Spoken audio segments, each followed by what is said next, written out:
তিন শ্রেণীর নারী আছে যারা সবচাইতে বেশি জাহান্নামে যাবে। এর মধ্যে এক শ্রেণীর নারী হচ্ছে যারা ভ্রু ফ্লাক করে, এই ভ্রু চেঁচে ফেলে। বিশ্বনবী বলছেন, খবরদার নারীরা, তোমরা এই পশমগুলোকে চেঁচে ফেলো না, এটাকে চিকন করে ফেলো না, কারণ তুমি জানো না কিয়ামতের দিনে আল্লাহর সামনে তুমি যে জাহান্নামে যাবা এর অন্যতম একটা কারণ হলো তুমি যে ভ্রুগুলো চেঁচে ফেলেছো।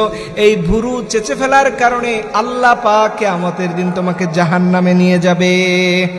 তিন শ্রেণীর নারী আছে যারা সবচাইতে বেশি জাহান্নামে যাবে। এর মধ্যে এক শ্রেণীর নারী হচ্ছে যারা ভ্রু ফ্লাক করে, এই ভ্রু চেঁচে ফেলে। বিশ্বনবী বলছেন, খবরদার নারীরা, তোমরা এই পশমগুলোকে চেঁচে ফেলো না, এটাকে চিকন করে ফেলো না, কারণ তুমি জানো না কিয়ামতের দিনে আল্লাহর সামনে তুমি যে জাহান্নামে যাবা এর অন্যতম একটা কারণ হলো তুমি যে ভ্রুগুলো চেঁচে ফেলেছো। এই ভ্রু চেঁচে ফেলার কারণে আল্লাহ পাক কিয়ামতের দিন তোমাকে জাহান্নামে নিয়ে যাবে।